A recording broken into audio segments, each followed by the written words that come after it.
Is COVID on the menu tonight?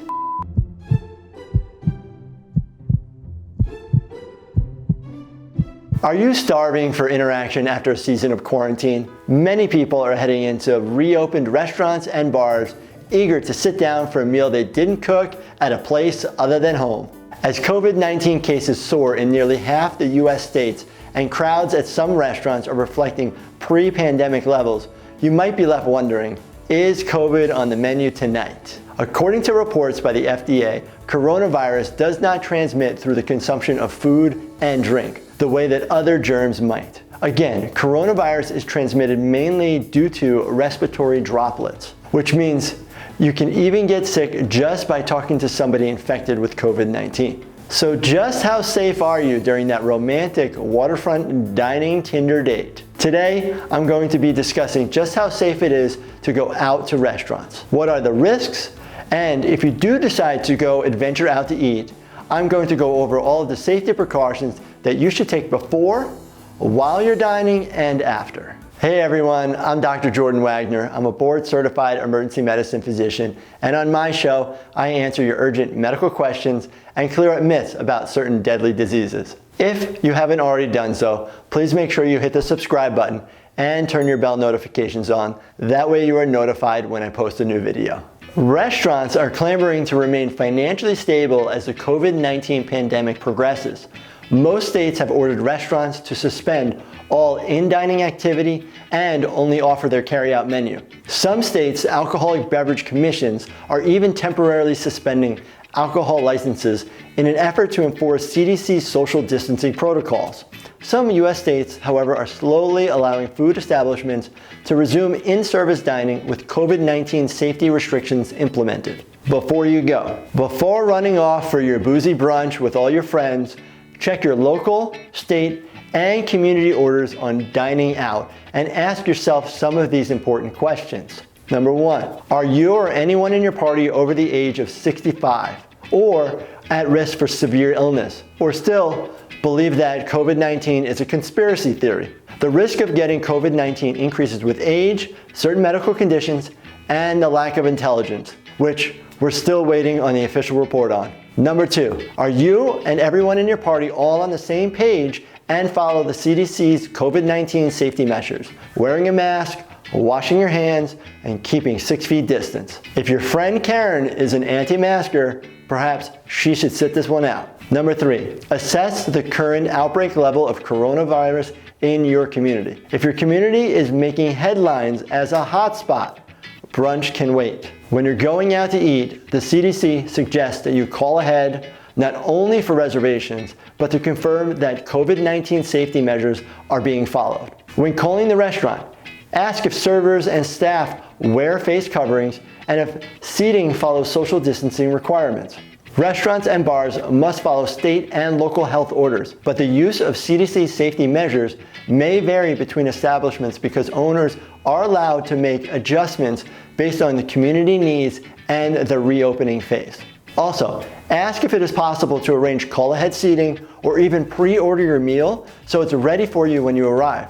Doing this limits your time spent inside the restaurant while you're there. So you finally sit down with your friends, now what? For starters, no pun intended, don't go ordering an appetizer and ditch the communal bread bowl. These things will only lead to COVID-19 breeding grounds. Number 1, wear a face covering at the restaurant at all times except when eating and drinking. This includes indoor and outdoor dining areas. Number 2, stay 6 feet or more away from others not living with you. Remember to follow the social distancing rules when entering, exiting, using hallways, and hanging out in the waiting area. Number 3, don't use self-service food and drink options. Avoid the soda machines, salad bar, buffets. Again, any type of communal service is best to avoid, sharing utensils, buttons, and touchscreens. Number 4, leave the paper cash at home. Your grandmother might still be writing a check at the grocery store, but it's the 21st century.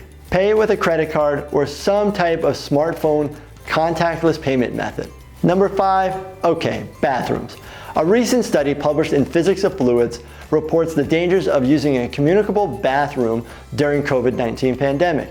Public bathrooms typically don't have toilet coverings, and droplets raise 3 feet into the air from a single flush and inhaled by the unsuspecting user. As a reminder, COVID-19 isn't just spread through respiratory droplets, it's also spread by fecal-oral transmission. So, what do you do if you need to use the bathroom? Wear a mask, of course, and scope out the bathroom ahead of time to see how congested it is, and it's best to stick to a single family style restroom. What are restaurants doing to protect their customers? Number 1, hand sanitizer stations have probably been in place at all entrances. Some restaurants may screen you for COVID symptoms and take your temperature with an infrared thermometer upon arrival. Number 2, restaurants are following state and local laws regarding reducing capacity and social distancing. Restaurants are spacing their tables 6 feet apart and even moving their dining outdoors. Infectious airborne viral particles can potentially move throughout a space if emitted through a diner's mouth or nose. Furthermore, there may be a risk associated with air conditioning and spreading viral particles through HVAC units. Number 3, napkins, straws, silverware, and glassware should be given to you once you are seated. These items should no longer be stationed on an empty table that is not being utilized. Number 4, most restaurants use disposable menus. Number 5, condiments should be kept off the table. You shouldn't spot any salt and pepper shakers or ketchup bottles. Ask your server for these items that you need. Number 6, any type of mints, candies, or toothpick stations on the hostess stands is now a thing of the past. Number 7, and lastly, any type of leftover you might want to bring home should be filled by yourself when you leave. The best way to prevent the spread of coronavirus or any germs is to properly and regularly wash your hands. When you're done with your meal and when you get home, wash your hands with soap and water for at least 20 seconds or use a hand sanitizer that contains at least 60% alcohol, and again, wash for 20 seconds. I don't want to scare anyone, and I don't want anyone to be fearful. Just think a little bit before you head out with your friends. For the time being, without a vaccine and without effective therapies to combat COVID-19, there is always going to be a risk. But these risks can be mitigated by these different pillars of infection control we have in place. All right, that's been a 5-minute coronavirus conversation with me, Dr. Wagner. Let me know in the comments if you have any other medical questions that you would like me to answer. And as always, remember to hit the subscribe button and turn your bell notifications on. Thank you so much for watching, and stay healthy, my friends.